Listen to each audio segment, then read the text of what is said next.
Hello and welcome to today's pharmaphorum podcast. I'm Eloise McLennan. I am the deep dive editor for pharmaphorum.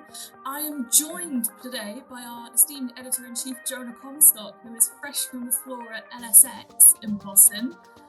We're going to have a chat through what he saw at the event and what he found the most interesting coming away from it. So, first and foremost, Jonah, welcome. Thank you. Good to talk to you as always, Eloise. So if we kick things off, this was your first time at LSX. It's quite a different event from the usual more science-based events that we go to. Can you tell us a little bit about your overall impression of the conference this year and what really stood out to you? Yeah, so LSX stands for Life Science Executive, and it's actually an event that it's like three events in one. There's a health tech event, a biotech event, and a med tech event, and they're all kind of based on getting executives together. But for a subject matter perspective, and I spent most of my time in the biotech track, except for the panel I moderated, which was actually in the health tech track, was a little bit of a throwback to my previous life as a digital health journalist. But even that panel was full of pharma folks. So anyway, in terms of subject matter, I think it resembles JP Morgan more than any other conference that I go to normally. A lot of focus on the funding macro environment, on M&A, on partnership, and of course, all of the R&D stuff, AI stuff kind of comes into that incidentally because it's affecting people's decisions about partnering and M&A and all that stuff. But it's not, yeah, the focus is really on kind of the business and of pharma and the money. And speaking of money, we know that the industry's been a little bit wary since the digital health boom in 2021 to make those big investments. As we're sort of getting 3-4 years on now, was there that same cautiousness being shown by investors particularly, but also by smaller startup companies looking to get that first funding, or are they as bullish as they were during the pandemic and slightly afterwards? I can't really speak to the digital health funding market because that's not, I'm sure there were panels on that, and that's just not mostly where I was this time. I was really looking at biotech funding. And I guess what I'd say is we can talk a little bit about digital health because it is interesting what's going on there. But in general, it feels like there's a sort of like a rewarming of the funding environment, like increased interest from both VCs and strategic investors. Um, but it's kind of fragmented into two parts in the biotech world, as it always is. There's these late stage investments of sort of the clinical or almost clinical assets that pharmas are really looking hard for because they help to hedge against their upcoming kind of patent cliffs, right? The LOEs. And these are very high value deals, but they're also very relatively rare and quite competitive. And so, in order to sort of hedge that and supplement, there's also a lot of looking for the good early deals. But of course, the trade off is those are cheaper, but they're higher risk. And one of the ways that you can get the price down is by getting in even earlier than your competitors, but that makes it even higher risk. So there's a lot of talk about that trade off between, risk and value, and kind of how pharma in particular is managing that. But then, of course, other investors are making the same sorts of calculations. And sort of biologics are very different from small molecule in that the amount that you're investing in the product is very, very high, and the risk of things going wrong, of small changes being made, and as you mentioned, the patent cliffs.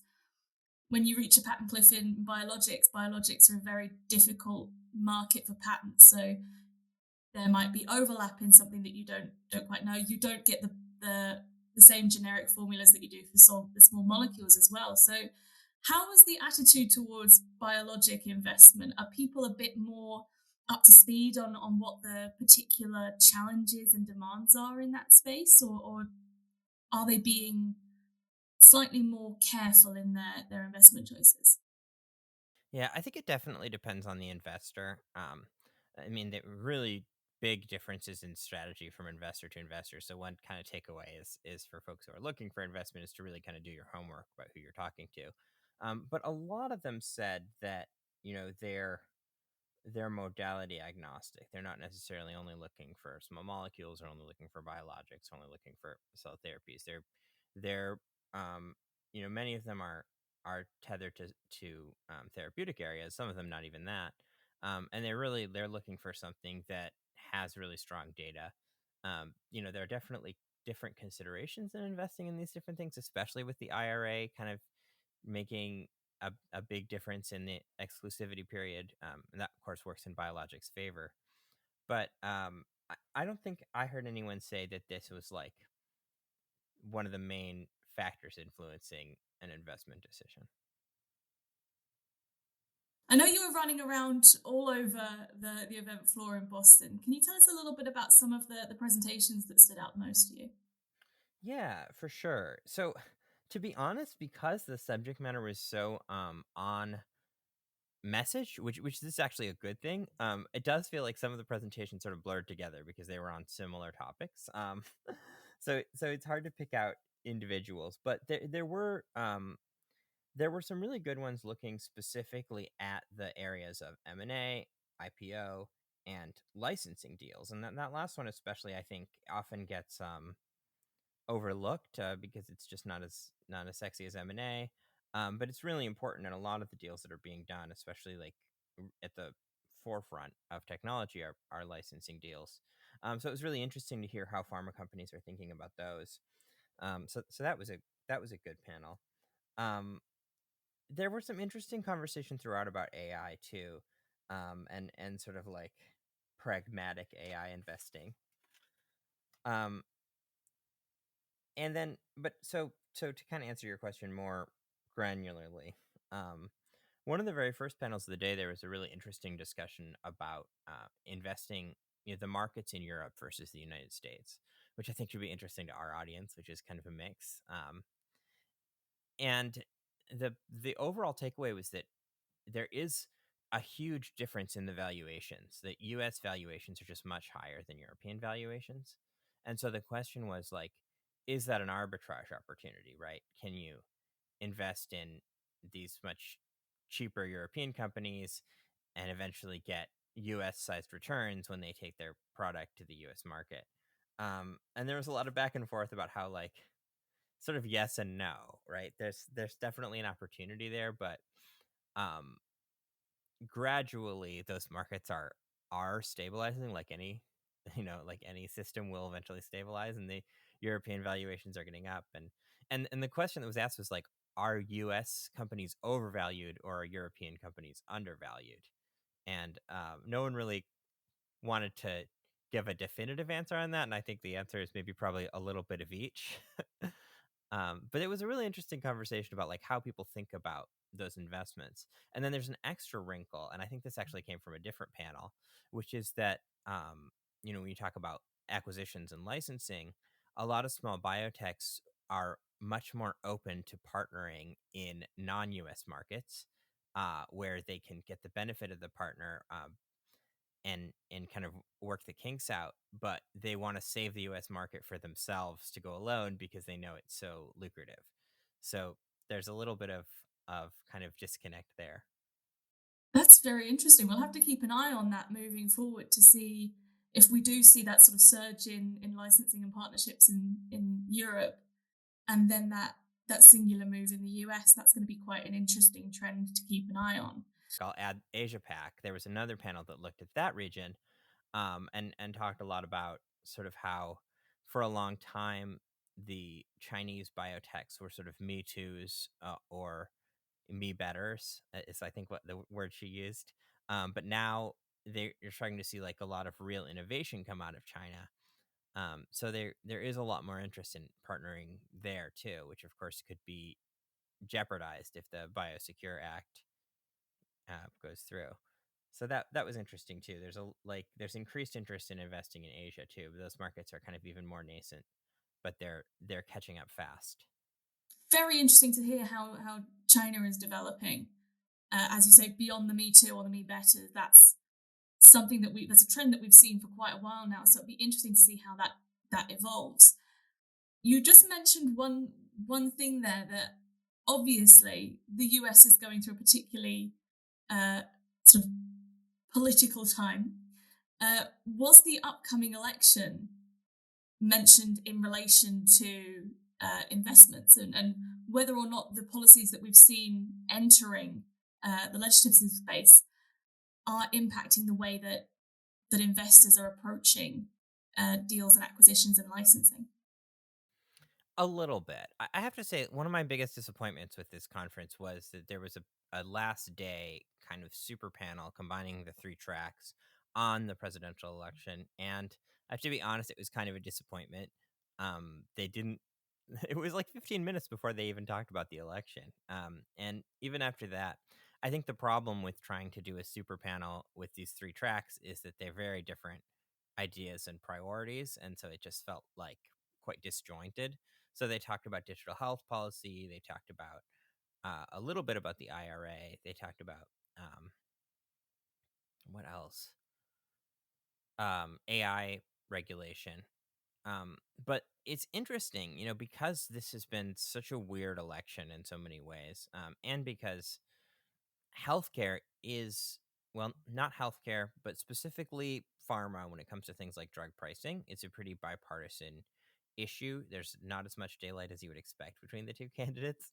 A lot of times the conversation was just like, well, I think we'll be okay either way. Or like, we're a little more worried about this than that. But, you know, one thing I heard a lot was that more of a problem than who's in the White House is like whether one party has control of Congress, because it's just so hard to get anything through when Congress is as gridlocked as it is.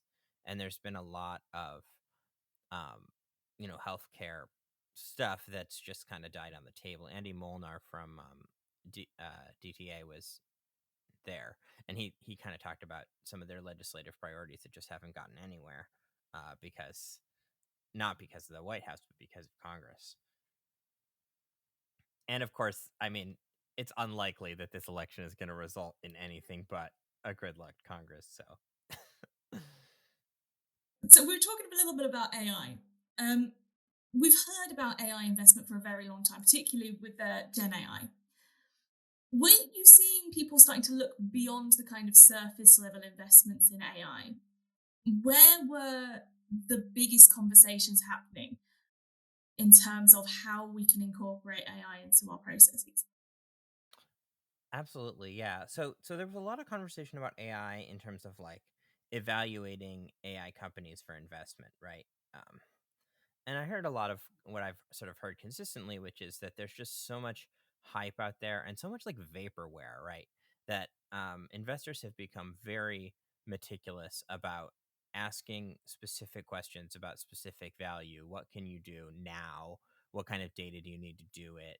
What, can anyone else do? And really doing their homework, and they find that the number of actually good AI investments is quite a small percentage of the number of an AI pitches that they get, which I don't think is a surprise to anyone. Um, there was a lot of conversation about the AI drug discovery space. There were actually two panels I went to on that. One was from an investor perspective, and one was more folks who are actually in the space. Um, and a few insights that came out of that. Um, well, kind of confirmation of what I wrote in my recent column about recursion and Accenture, which is that there still hasn't been a definitive win of an AI discovered drug that's actually been cleared and is in, with patients and making money. We're close on a lot of, and there are some arguable ones, so it's hard to say it. But that's like the way that one of the panelists put it, and I really should have written names down in my little notebook, so that I could tell you who said this. But um, they use the metaphor of the goose that lays the golden egg. Until you see a golden egg, it just looks like a goose, and you don't you don't know which goose. No one's going to pay you a lot of money for a goose that you say lays a golden egg until they've actually seen an egg, and that's You've kind of clearly where never we bought are. magic beans before. So That's a great metaphor though for yeah, I any sort of liked it. new development is that you have no idea unless it shows what it's going to do, really. The proof's in the pudding, right? But that said, I mean, there is a ton of money going to AI drug discovery. The market still clearly believes that it's going to work.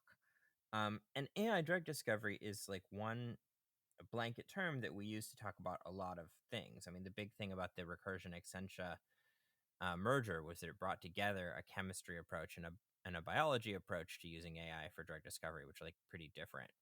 And so the panel was a lot of folks who are using AI in different ways on drug discovery, including like use like an approach that involves a lot of actual lab work and then AI kind of on that data. And that was a company called Big Hat. And one thing that the CEO of that company said that I thought was really interesting is that like before you can do a big data approach, you have to gather really high quality data and you have to spend a lot of time like thinking about your data on a small level. So she said like before we could analyze thousands of proteins, we spent a lot of time doing thousands of analyses on a handful of proteins. Like really make sure that your data format, your data structure, that like what you know, what you think you know, you really know before you start like big dataing and AIing, makes a huge difference because everything gets multiplied when you're doing it at scale with an algorithm. So there's this idea that like, yeah, being meticulous up front, and I guess if you're an investor doing your meticulous research up front, everything kind of snowballs in the world of AI. Yeah, it sort of lends to what you were saying a few moments ago about talking about investors looking very closely at AI companies and finding that only a handful of them could provide them with the information needed to make that decision. Having that shown, proven success on a smaller scale can help to showcase to investors that we're doing this, it's worked here, this is how we're scaling up, instead of jumping in before you're ready and then ending up in a position where you can't showcase what you need to showcase, and then you'll lose investors because you're sort of drowning, as it were, in a larger pool instead of learning to swim in a smaller pool first. Yeah. Now, in terms of you mentioned generative AI, at this particular conference, I didn't hear a ton about Gen AI. I think it's the potential is there, but it's not in a place where it's especially relevant on the R&D side. Um, I think we're seeing it be more used in the marketing side. I was at another conference I just turned in a piece to you about at Future Pharma where they talked a lot about Gen AI and how its applicability or lack of applicability in marketing, but it's still like hallucinations are a huge problem in a field as regulated and as risk averse as pharma. So there's a lot of talk about how. Not just hallucinations. One of the other things that we've been seeing quite a lot recently is talk about drift, which is something that we're trying to look at for later on this year. But the idea that you have to keep updating, and it's not those initial hallucinations. Once you have programmed something, you have to make sure it stays in line and doesn't go off on a different tangent that you didn't mean it to.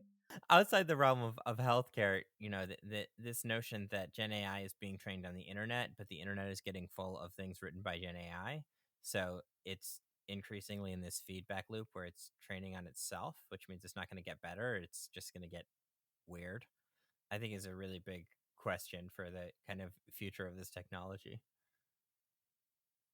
I think that's going to be one definitely to watch, and another one definitely to watch. We've been talking about it pretty much non-stop in the pharmaphorum office. It's GLP-1s, which are such a huge investment opportunity. Particularly, we're looking at shortages of ongoing of the name brand semaglutides, um, but we've also had a number of weight loss groups that are now offering their own semaglutide. How much was the rise of GLP-1s and the potential of GLP-1s being discussed? I think it came up several times in the context of like what are the hot and cold therapeutic areas for investment for IPO. Um, you know, definitely GLP-1s, cardiometabolic more broadly was talked about a lot. And it's an area I think that is being looked at closely for those late stage deals, especially. And also like in the IPO realm, um, being fatty is really good. Fad D with not T. Being being trendy is yeah, poor choice of I guess homophones. But being trendy in the IPO world is good because you want that buzz. So a lot of like generally about IPOs, one of the kind of feelings is that there's a lot of companies that are ready to pull the trigger, but they're waiting um, for the environment to be perfect and for some other companies to go first. So It's a it very might narrow be window. yeah, it might be an area where when we do start to see IPOs, we'll see a lot of these cardiometabolic companies going for it while it's hot right now. I think it'll be really interesting in a year or two when the shortages level out again. Then we'll actually get a real idea of what the demand for GLP-1s is. Yeah, Because now we've got the shortage and the hype around it. You've got a lot of both legitimate and very not legitimate players entering that field. Um, Once that levels out and we have a realistic idea of who can compete in this particular space, it'll be really interesting to see how the investment opportunities change, say towards the end of 2025. yeah. Right now, a lot of the GLP money is condensed in Eli Lilly and Novo Nordisk, and they're incentivized to buy companies that might be competitive. Sanofi and AstraZeneca have been rumored to be looking at entering the space as well. So having the big players all chasing Yeah, one big target. I mean, I think everyone wants to be in it. It's because the money that's being made is incredible. And in like a very first presentation of the day, Cody Power from ZL Associates gave a presentation. And one of the things he said is that the overall aggregate market value in pharma is growing this year, but the vast majority of that growth is just GLP ones. They're like they're changing the data. I have two fantastic GLP-1 facts that I've heard recently.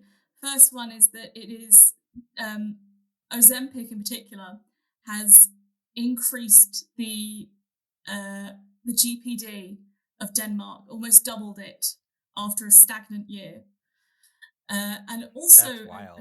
fantastic quote that will be upcoming in a piece that I'm writing for Deep Dive this issue coming up, which is what does AI, GLP-1s, and Taylor Swift have in common? They are the pillars of modern day US economics. They are the three things with the capacity to generate such hype and demand for a service that it actually can raise the economic prospects of a small area. So we're just waiting for Taylor Swift to endorse an AI derived GLP-1, and that'll It be would be the unstoppable. best investment ever. Yeah.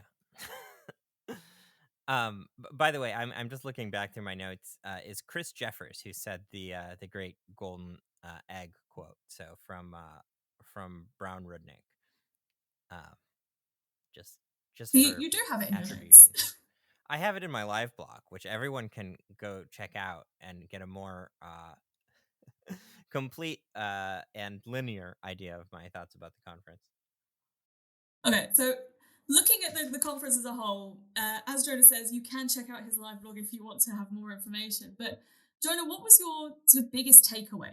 We've heard a little bit about what stood out to you during this event, but now that you've been away for just over a week now, I think it is. What stuck with you? Yeah, that's a great question. I think it's about um, that to me. It's kind of all about that interplay between early and late deals, risk and uh, reward, I guess.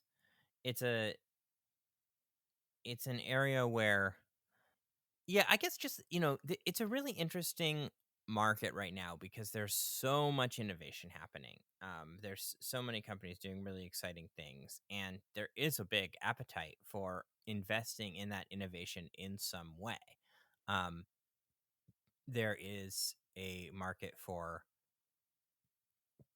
excuse me, there like so there is a big market for investing in that innovation in some way. But as I mentioned, pharma companies are thinking about this in a lot of different. Um, there's a lot of different ways to invest in an idea. You can acquire it. You can make an equity investment. You can do a licensing deal. Um, you can just sort of build a relationship where you kind of check in with someone, you give advice. And so there was a lot of talk about those relationships and how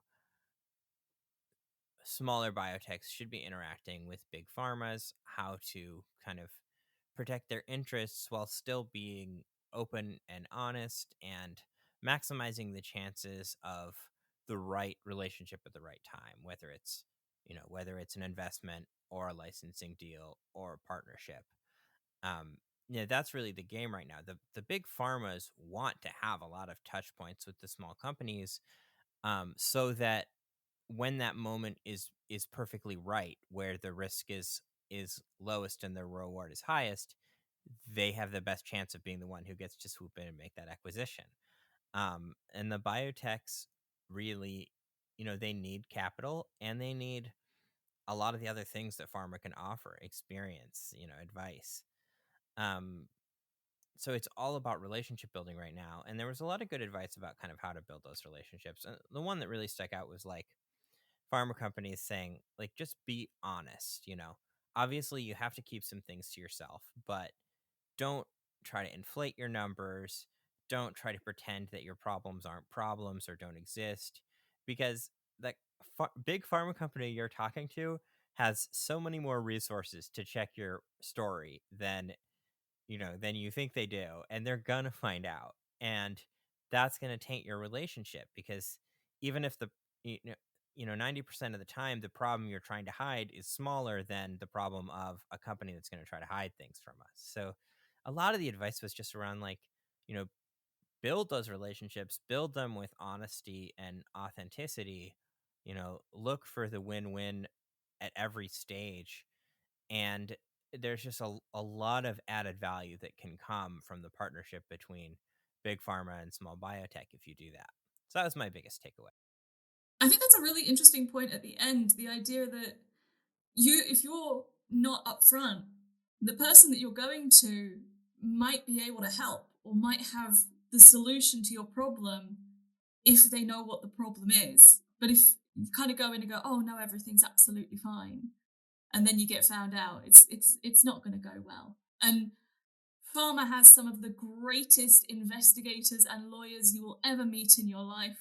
You're never ever going to get something past them. The one other thing I want to mention, that we haven't talked about, that just came up multiple times, and so that kind of raised my radar, and I think it's come up multiple times too, like in our podcasts and podcast pitches, is this, well, generally precision medicine, and precision medicine beyond oncology is where people are looking to the future. But then specifically, precision neuroscience or precision psychiatry came up multiple times as sort of an area that it felt like the investors think is on the verge of a breakthrough, or something they definitely want to be paying attention to or invested in. So I think that's a really interesting one. A lot of times at these events, I'll see something like that just pings me because I hear about it more times than you would think, and then I look into it, and it really does turn out to be kind of the next big thing. So that's one thing to think about.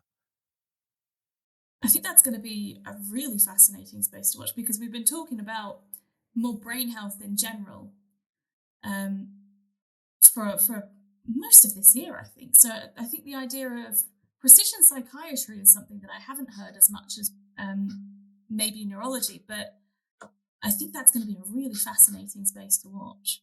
Yeah. So if listeners want to go back through the archive, I think both Nicole and I did podcasts on this topic. I did one with Alto Neuroscience, and it's worth a listen. But overall, the idea is like, if you think about, psychiatry, anyone who's actually, been to a psychiatrist knows how much trial and error there is.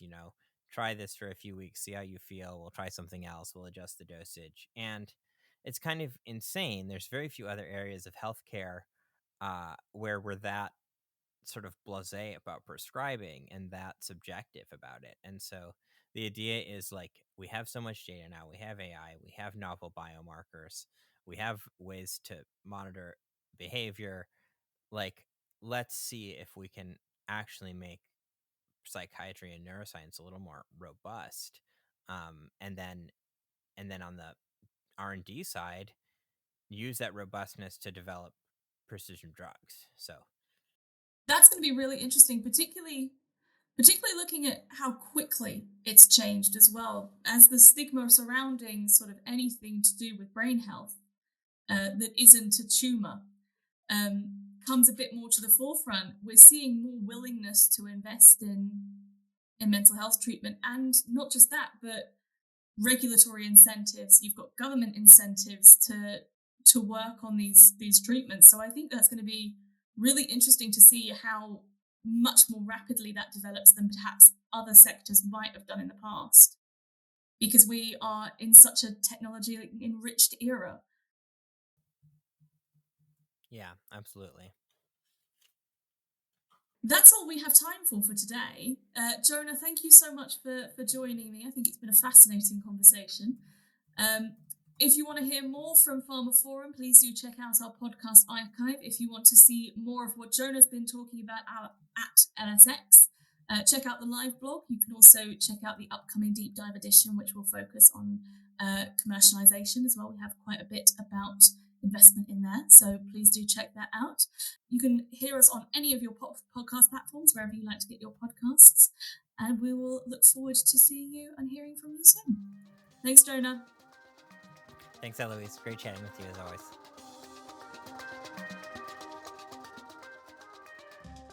That concludes this episode of the pharmaphorum podcast. You can find more information about this episode, including a download link and information about other installments in the series, at pharmaphorum.com/podcast. The pharmaphorum podcast is also available on iTunes, Spotify, Acast, Stitcher, and Podme, where you can find and subscribe by searching for pharmaphorum. And don't forget to visit our website, where you can sign up for daily news and analysis bulletins, and to follow us on Twitter at pharmaphorum. Thanks for listening.